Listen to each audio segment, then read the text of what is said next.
Hello friends, it's so wonderful to have you with me today. I'm really excited to be starting a new series, and this is from your requests. I know that a lot of you have enjoyed the British coins video on my Whisper Audios channel,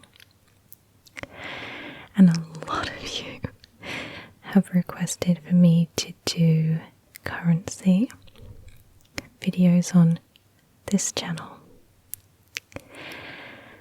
and I did a little bit of research. And there are so many currencies out there which are so fascinating in terms of their appearance, their historical, economic background, and a whole bunch of other reasons. So I've put together this slideshow here for you, and the first currency that we are going to look at is called the Cook Island dollar. This is the flag of the Cook Islands. Now, I wasn't familiar with the Cook Islands before researching this project, so I've included a little bit of background research on where the Cook Islands are, a little bit of background into, what it's like there, because I like to know a little bit more about the world. I think it's really important to find out as much as we can about the world we live in, right? So I've included that in here for all of you like myself who don't really know what the Cook Islands are. Alright, so let's begin. So this is what the Cook Islands currency used to look like, because like many things, the currency is kind of redundant now, which we'll look into. So you can see that it is so colourful and so vibrant for the notes, and for the coinage you can see some very unique shapes, especially this triangle one here. But we'll look into all of that in greater detail later on. But the overview goes: the Cook Islands dollar was the former currency of the Cook Islands, which now uses the New Zealand dollar, although some physical cash issued for the Cook Islands dollar remains in use. All notes and coins bear images of items, events, and panorama relevant to native Polynesian culture. And the Cook Islands dollar was subdivided into 100 cents, like a lot of currency that we are familiar with. So, where are the Cook Islands? So I was quite surprised to learn that the Cook Islands are just off the coast of Australia and New Zealand. They're right here. And this is what they look like up close. You have the northern group and you have the southern group, all situated in the South Pacific Ocean. Now I'm going to try and pronounce these islands, but please forgive me for my bad pronunciation. So you have Penryn, Rakahanga, Manihiki, Puka Puka, Nassau, Suwaru, Palmerston, Atutaki, Manue, Mitaro, Takuita, Atiu, Mauke, Rarotonga, Avaua, Mangaia. Again, I'm sorry for people out there who live here or are near here, I'm sorry. Alright, so the Cook Islands are a self-governing island country in the South Pacific Ocean in a free association with New Zealand. So it comprises of 15 islands, 2 reefs, whose total land area is 240 square kilometers or 93 square miles, and the climate is moderate to tropical. The islands were formed by volcanic activity, and the northern group is older and consists of 6 atolls, 1, 2, 3, 4, 5, 6, which are sunken volcanoes topped by coral growth. From March to December, the Cook Islands are in the path of tropical cyclones, the most notable of which were the cyclones Martin and Percy. And 2 terrestrial ecoregions lie within the island's territory: Central Polynesian tropical moist forests and Cook Islands tropical moist forests. I'm pretty sure they could have thought of a different name to name them the moist forests. You will know my aversion to that word. Alright, so I've done a little bit of brief history of the Cook Islands because it was really interesting to find out how these islands were discovered, how they were kind of Christianized, as everything is. So there's just a couple of, just 1 page of it, so not too long. But first of all, let's look at these beautiful pictures of the Cook Islands, and doesn't it look like absolute paradise? Don't you want to just live there? Oh my goodness. So wonderful. After researching this project, I absolutely have put the Cook Islands on my travel bucket list.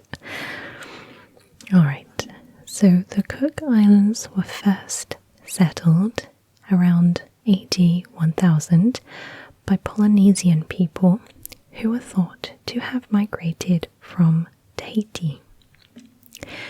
The first European contact with the islands took place in 1595 when the Spanish navigator Alvaro de Medina de Neira sighted the island of Puka Puka, which he named San Bernardo or Saint Bernard. Pedro Fernandes de Queiroz, a Portuguese captain at the service of the Spanish crown, made the first European landing on the islands when he set foot on Rakahanga in 1606, calling the island Gente Hermosa, beautiful people. I'm sure Hermosa was his lady? I don't know. The British navigator Captain James Cook arrived in 1773 and again in 1776 1877, giving the island of Manue the name Hervey Island. The Hervey Islands later came to be applied to the entire southern group. Do you remember that map that we saw? The islands down at the bottom. The name Cook Islands, in honor of Cook, first appeared on a Russian naval chart published by Adam Johann von Kruestern in the 1820s. So they've had several names in their life. In 1813, John Williams, not the composer John Williams, a missionary on the Endeavour, not the Endeavour of Captain James Cook, a different one, made the first recorded European sighting of Rarotonga. The first recorded landing on Rarotonga by Europeans was in 1814 by the Cumberland. But, as all things go, trouble broke out between the sailors and the islanders, and many were killed on both sides. The islands saw no more Europeans until English missionaries arrived in 1821. And the islands were a popular stop in the 19th century for whaling ships from the United States, Britain, and Australia. They visited from at least 1826 to obtain water, food, and firewood. So that's the brief history of the Cook Islands and how we came to, I guess, westernize it. Them, I should say, westernize them. Alright, so back to currency. So, like it said, the Cook Islands dollar is no longer used. So we'll see how it became made and how it became the currency of the country, and it's a little bit of history beforehand. So, former to the Cook Island dollar, the New Zealand pound was issued in the Cook Islands, but in 1967 it was replaced by the New Zealand dollar. So here is an example of New Zealand pound, and here is a more modern day example of a New Zealand dollar. But in 1972, local issues of coins of the New Zealand dollar began to be released for the Cook Islands.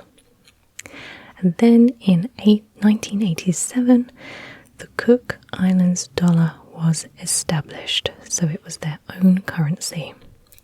And it was actually pegged at par to the New Zealand dollar, with each Cook Islands dollar backed by a New Zealand dollar held by the Treasury of the Cook Islands government and freely interchangeable. The New Zealand dollar remained legal tender alongside the new currency. So in comparison, we have Scottish pounds, which we'll move on to in another video, and English pounds. They're relatively the same thing. You can use British pounds in Scotland, and I believe you can use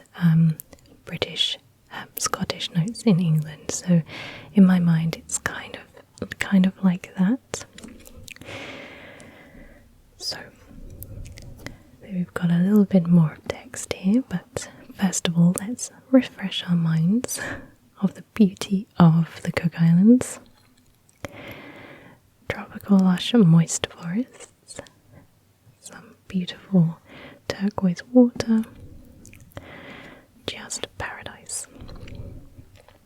So, in 1989, Currency Reserves Amendment Act changed the required backing of the Cook Islands dollars to 50% of the face value for circulating currency. So you can see it's starting to phase out a little bit. By 1993, circulating $3 notes were only backed by 5% face value in New Zealand dollars, and coins were not backed at all. Meanwhile, the rate of currency issuance and governmental budget deficits had increased such that the national debt was nearly double the annual GDP. Eventually, commercial banks refused to convert the currency to New Zealand dollars, resulting in economic crisis. So, this prompted the government to revert to using the New Zealand dollar as the country's currency in April 1995. So the Cook Island dollars were no more. In June 1995, the government of the Cook Islands began exchanging all of the larger banknotes for New Zealand currency, but the $3 note and all the coins remained in use. I suppose it was very expensive to start making new coins, right? The Cook Island dollar banknotes, other than the $3 notes, ceased to be legal tender, although they remained convertible to New Zealand dollars at the Cook Islands Treasury until 2005. So if you've got any old Cook Island dollars, they're probably only worth something to a collector. And also, interestingly, the Cook Islands also issue a large number of commemorative non-circulating collector's coins featuring an almost endless array of themes, as the government has a contract in which a coin design can be commissioned and minted with the name Cook Islands and dollar units for a fee, making coinage a resource for extra revenue. Due to exchange schemes involving large stocks of non-circulating commemorative coins, mintages are regulated and not recognised or accepted as legal tender within the Cook Islands. So I thought that was quite an interesting thing, because the Cook Islands, I guess, realised that currency was quite a popular hobby, collector's hobby, and they made it possible for people to make their own souvenirs, I would say, to help boost the economy. Because I imagine this is a very popular tourist destination. Alright, so we are now going to look at all the coins and the notes in great detail. Now, I have done my absolute best to try and make this as accurate as possible. It was quite difficult, as you can imagine, because there are so many different commemorative coins that I got confused with. So I tried to find the genuine articles online. And I apologise if I've got any of this inaccurate for those of you living and watching from the Cook Islands. So we have the $5 coin, and as you can imagine, this is quite a unique coin, unlike anything that we have here in England. I mean, it's quite similar in shape to the new pound coin, which has this kind of multi-sided design. But this is a lot bigger. I mean, it's 33 millimeters, so about 3 centimeters roughly, and it looks pretty thick as well. I didn't actually get the thickness of it, unfortunately, but so you can see that you have on all the coins the effigy of Elizabeth II, because correct me if I'm wrong, the Cook Islands fall under the British rule, the Commonwealth.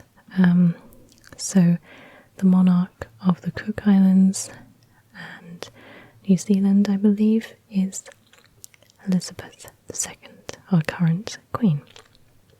So that's why you'll see her portrait on all these coins going forward. So the obverse is Queen Elizabeth. The engraver is Raphael David MacLoof. And on the reverse you have a conch shell. So you'll notice right away that all these designs are based on the cultural influences of the Cook Islands, and they have specific meaning or relevance to island life. So let's zoom up here. It's a very simple design, very elegant. It's just this very beautiful conch shell. The engraver for this was a guy called Horst Hanny. And again, the diameter is 33 millimeters, and it's made from nickel brass. And this design you could see between 1972 and 2010. Like I say, they kept the coins rather than swapping them over. So this $5 coin was from 2015 onwards. Again, Queen Elizabeth, who was engraved by Ian Rank Bodley. Now on the reverse you have the Vaka Moana, or Vaka Moana, also known as the ocean canoe. The Maru Maru Atua sailing through the waters in full sail, with a voyager being guided the 3 major star constellations, the Pleiades, Taurus and Orion. So you can see here the boat, the sailor being guided by the stars and the choppy waves. And the engraver was Aaron Baggio. The diameter is 33 millimeters, and the material is brass plated steel. So I really like that one. Look at the detail on the water. Looks almost real. Alright, so that's the $5 coin. Next we have the most unique coin I've ever seen in my life. It's the $2 coin, which is this amazing triangle shape. It almost looks alien to me. So again you have Queen Elizabeth,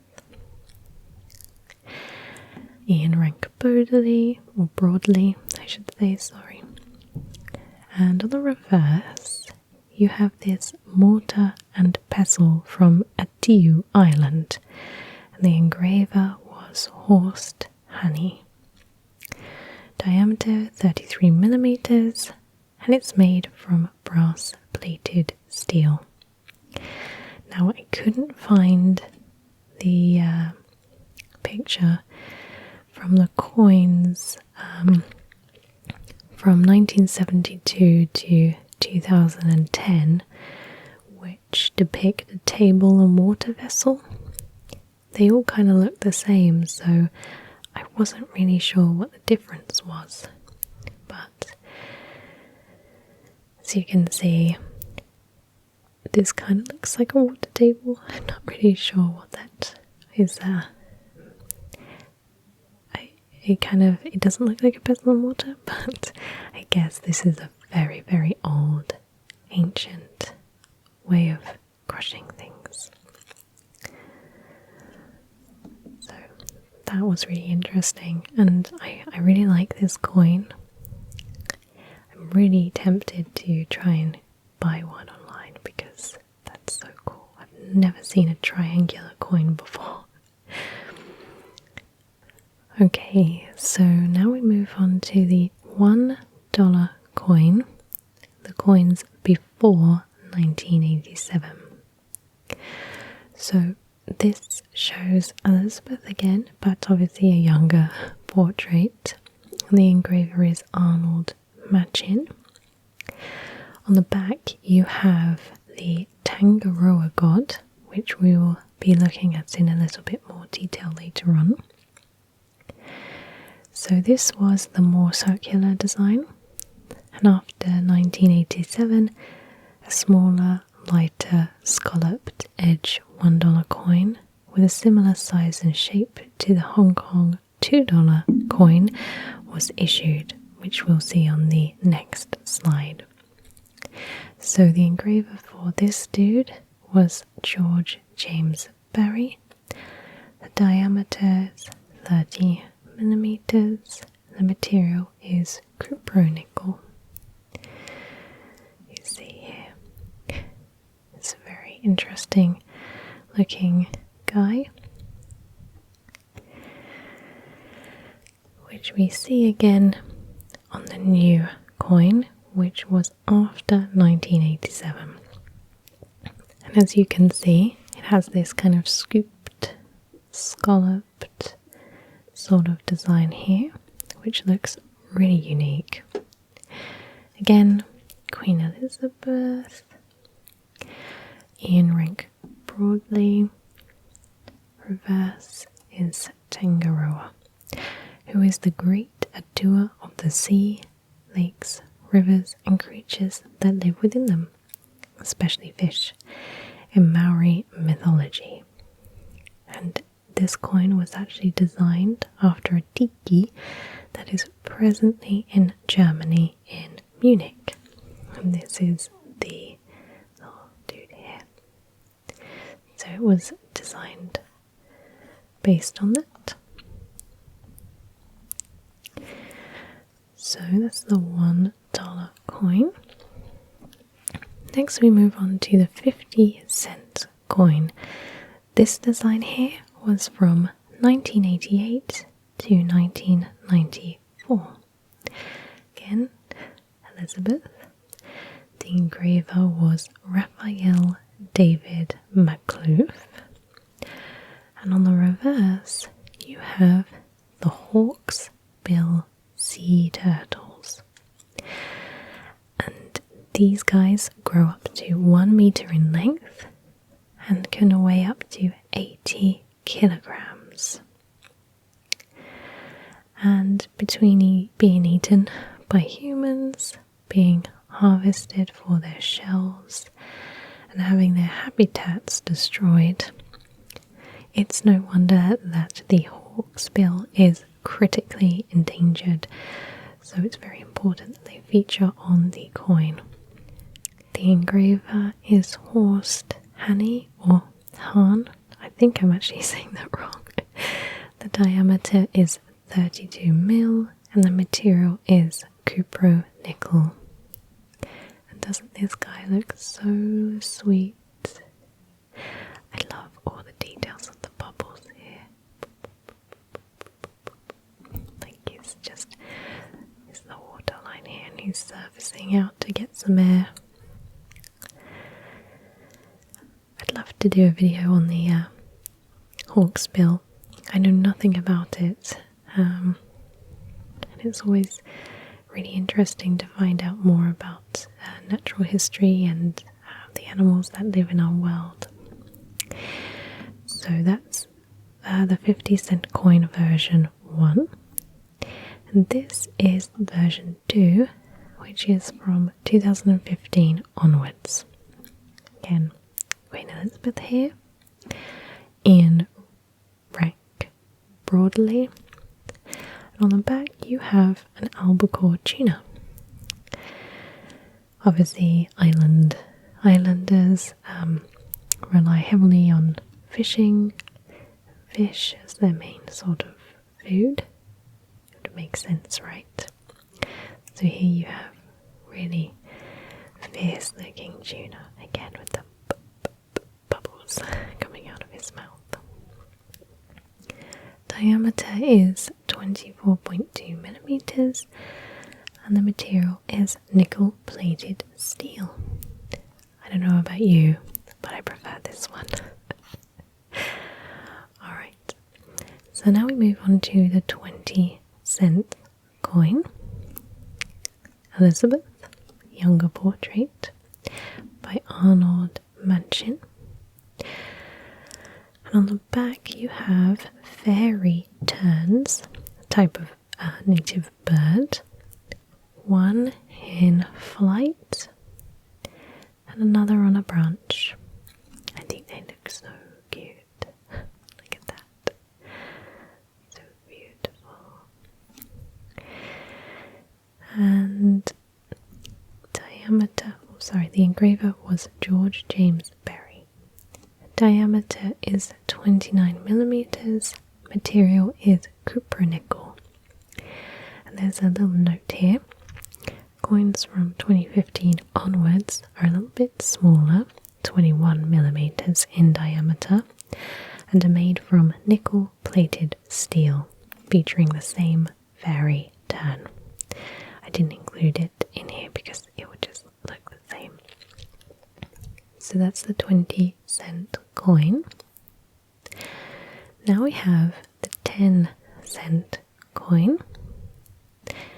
Elizabeth. The engraver was George James Berry, and on the back you have some oranges, which to me from a distance looked like a crab. I don't know if anybody else saw that, but they're actually oranges. There's 1, 2, 3, all covered by these beautifully detailed leaves. Look at the detail on this orange. You can see like all the little bits of the orange there. Really lovely. So that was engraved by George James Berry again. Diameter is 24 millimeters. The material is cupronickel. And again, coins from 2015 onwards are 19 mils, so a little bit smaller, and are made from nickel plated steel, but they feature the same orange design. So that's the 10-cent coin. Now we have the 5-cent coin, and there are two versions. The first version here is made from 1972 to 2000. Queen Elizabeth by Arnold Manchin. And on the reverse you have the hibiscus flower. Hibiscus, yes. Beautiful, beautiful scented flower, growing in tropical climates. Like a stamen here with little tiny pollinators there. Beautiful. It kind of reminds me of our, what is it? I think it's our 5-pence coin. We have like a rose or a shamrock leaf. I can't remember, but it kind of reminds me of our coins. And the engraver was George James Berry. Diameter 24 mil, and the material is cupronickel. So the second design is from 2000 onwards. You recognize this guy, right? Yeah. So in 2000, a large stainless steel 5-cent coin was issued centered on the theme of the FAO and food security, which you can see here, FAO food security. And you have the Tangaroa image again, which we saw on the dollar piece. The reverse was designed by George James Berry. The diameter is 24 mil, and the material is nickel plated steel. So here we have the 2-cent coin and the 1-cent coin, but these were demonetized quite a few years ago in 1983.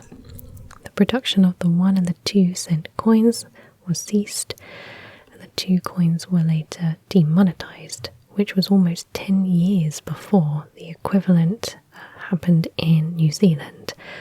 And I read somewhere a long time ago that they were going to demonetize the 1 and the 2 pence coins here in the United Kingdom, but as it stands, they haven't done that yet, and I really hope they don't, because I quite like these 1 and 2 pence coins in our currency. They remind me of my childhood and going to arcades and just putting 2p's in the arcade slots.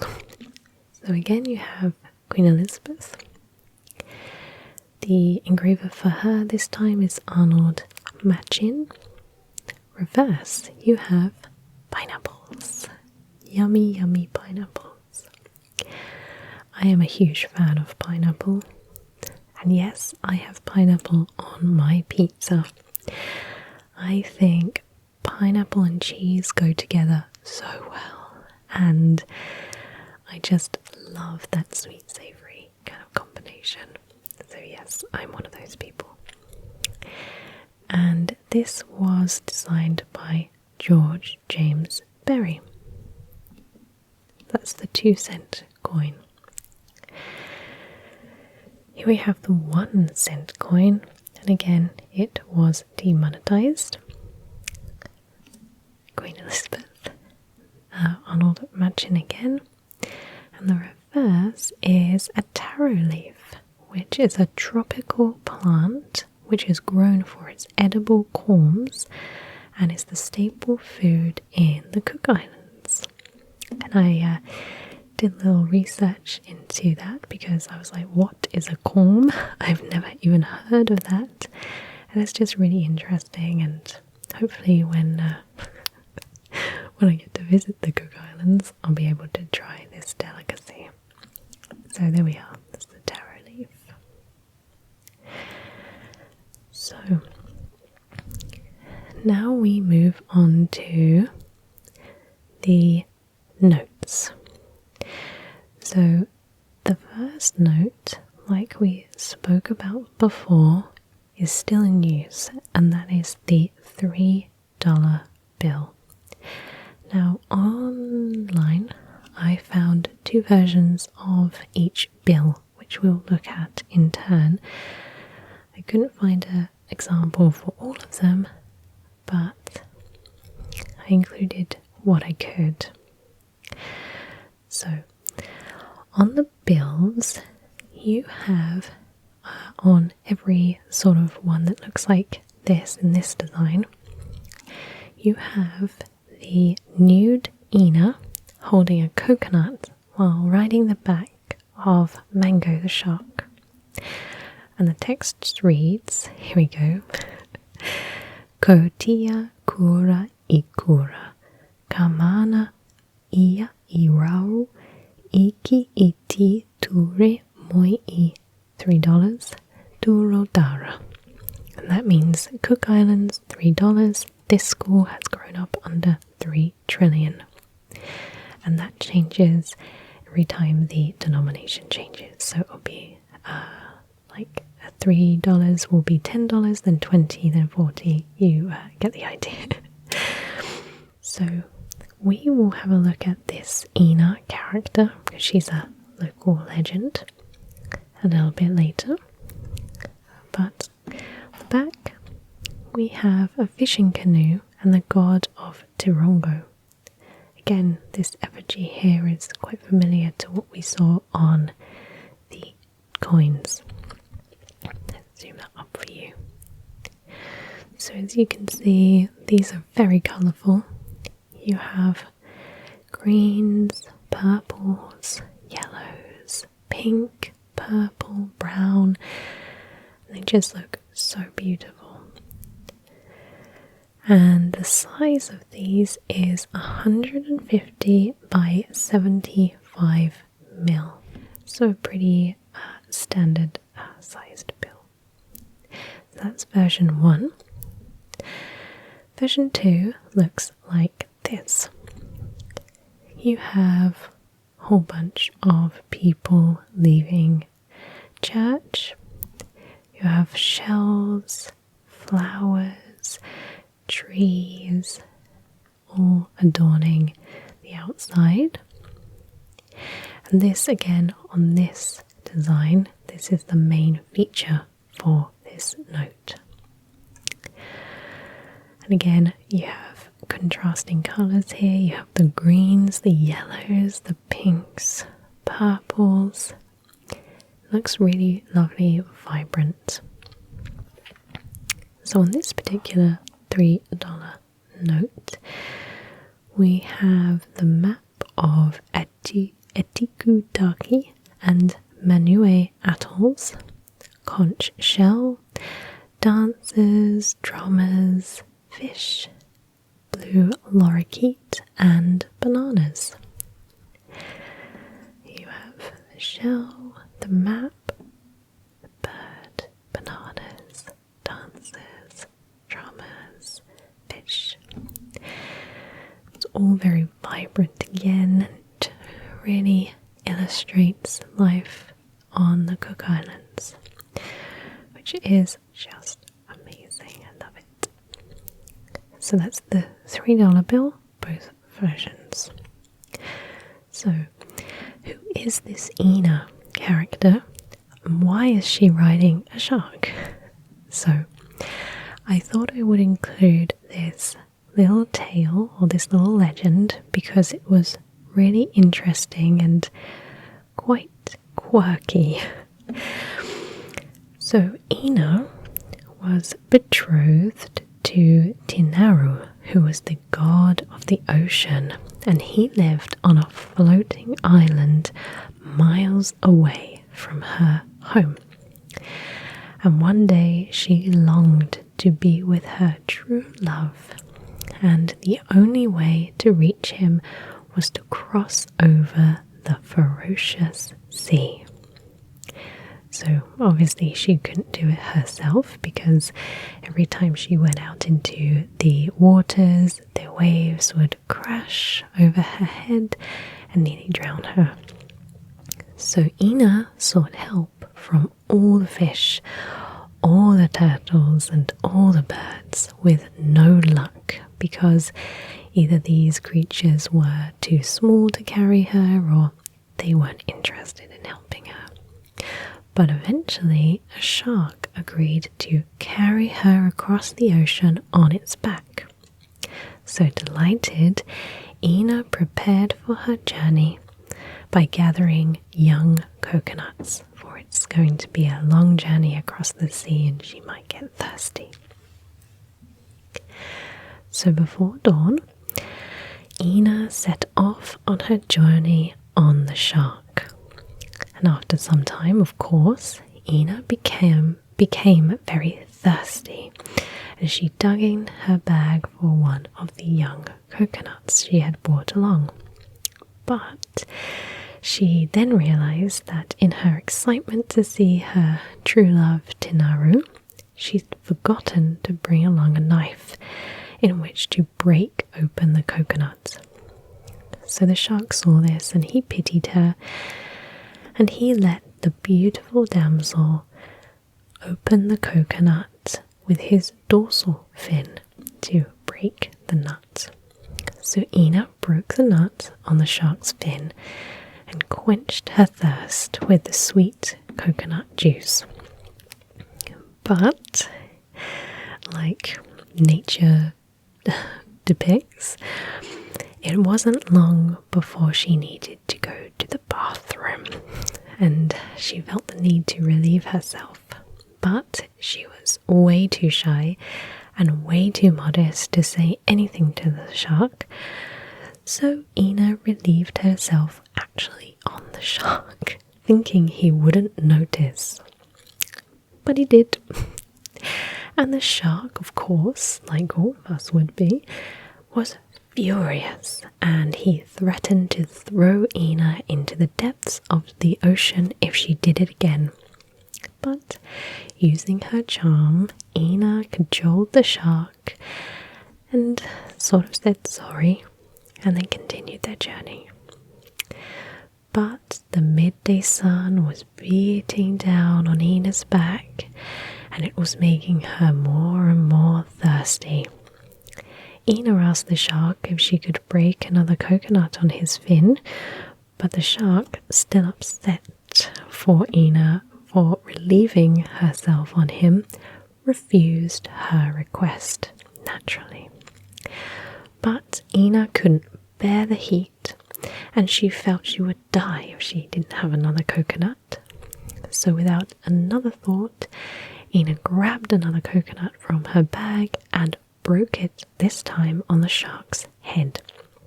And legend has it, this is how the hammerhead shark got its shape and has a bump on its head. So the shark obviously was furious and pretty shocked.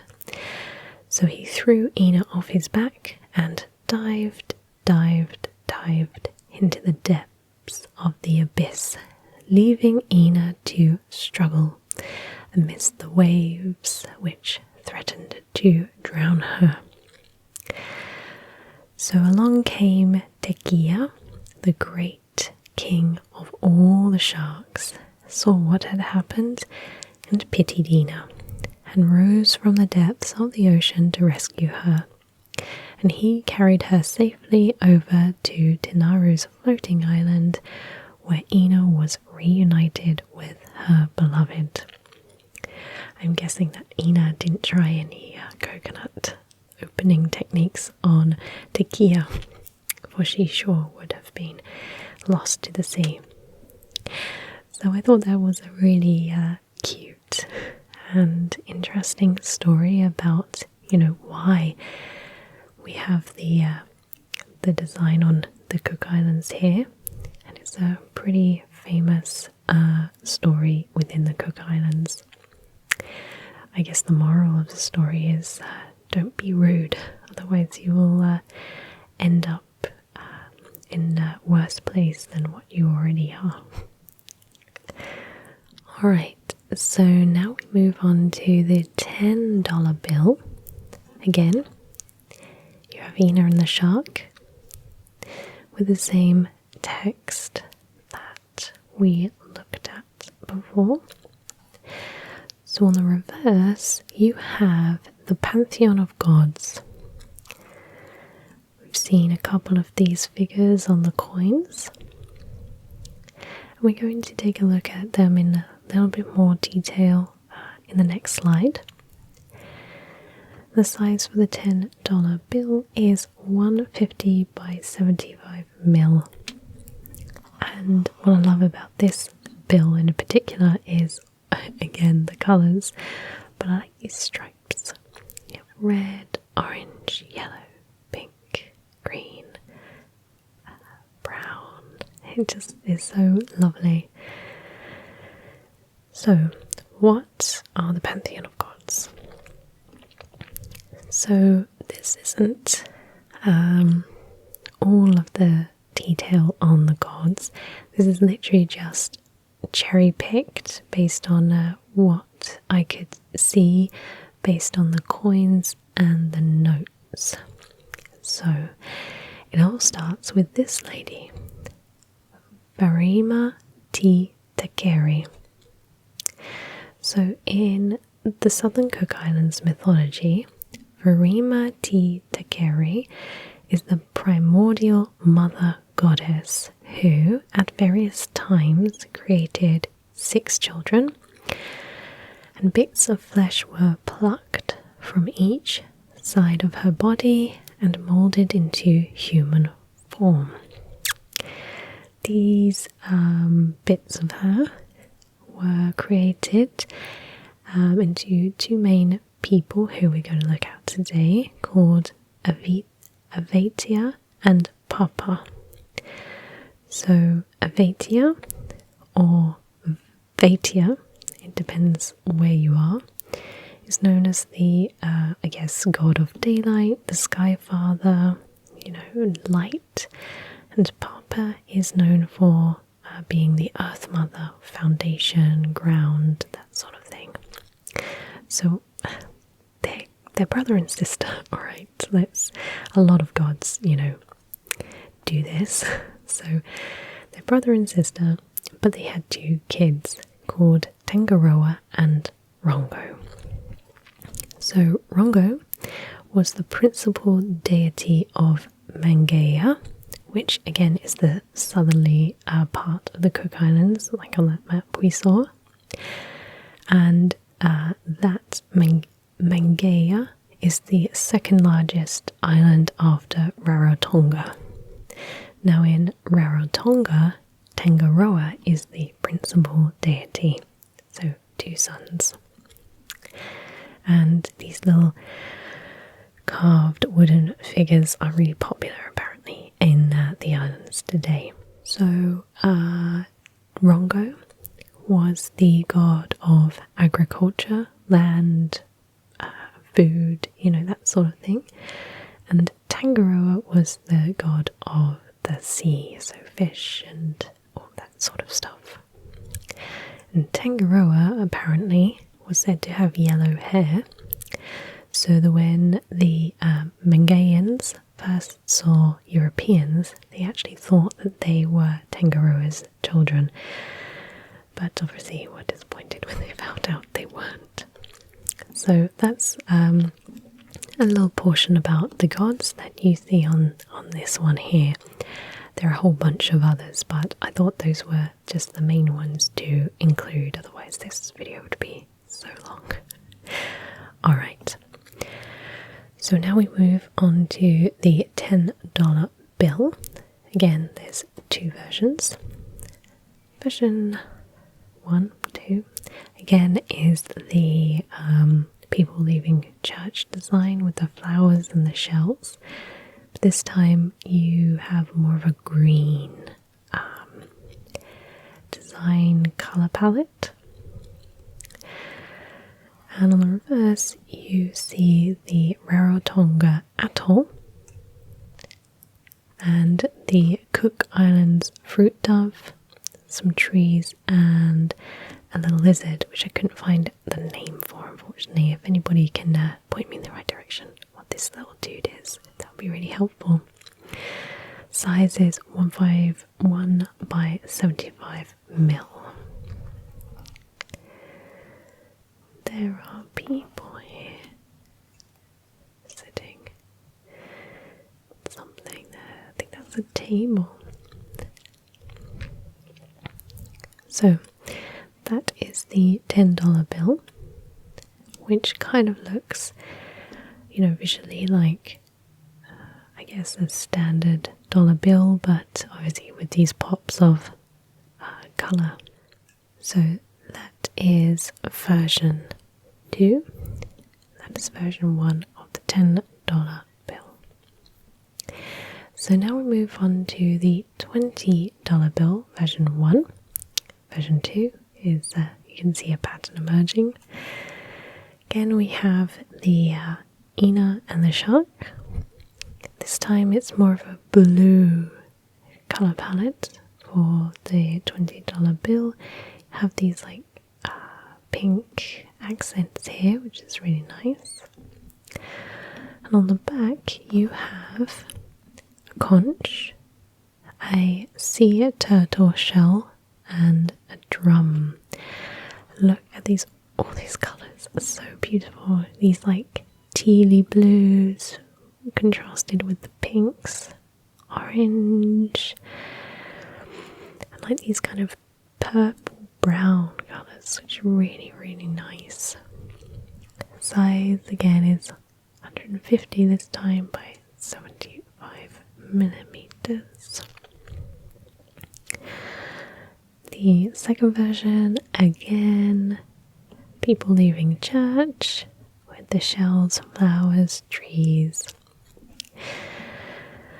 On the reverse, you have the Nag Puturu and Mangaya atolls here, and outline maps depicting the islands of Atiu, Mauke, Mitaro, Takuita, Mangaya, which are there, just there. Also, you have islanders by a canoe, a camphor tree, which is either this one or this one, I'm not sure. Carved shark hook from mangia made of ironwood root, a mangia kingfisher, coconut crab, and Rarotonga meritia or merita kakavantua, which is either this or that. That's what it looks like. Again, really bright and contrasting. The orange and the green is really lovely. This little coconut crab, it's really sweet. There's this little dude here, kingfisher. Alright, so that's the $20 bill. And now we come on to the last bill, which is the $50 bill. And I could only find one design for this, which is the islanders leaving church. So on the back you see the northern group of atolls, and the island map outline includes Penryn, Rakahanga, Pakopaka, Nassau, Manihiki, Surau, and Palmerston. You see the three islanders in the canoe, seated women weaving, beads, plants, fish, and birds. This is just full of history and culture. I think it's really lovely here. The birds, the fish, all the little islands here. They look pretty happy. I wonder what they're making. So, that brings us to the end of the Cook Island dollars. And I really hope that you have enjoyed this little presentation. Again, if you want to have a read of this PDF that I've created, if you want to use it for your own learning resource, then I will put a link where you can download it down in the description box. So thank you so much for your attention today. I really hope that you have found this to be relaxing as well as informative. And I really look forward to seeing you again in another Currency from Around the World video. Thank you so much for watching. Take care. Bye bye.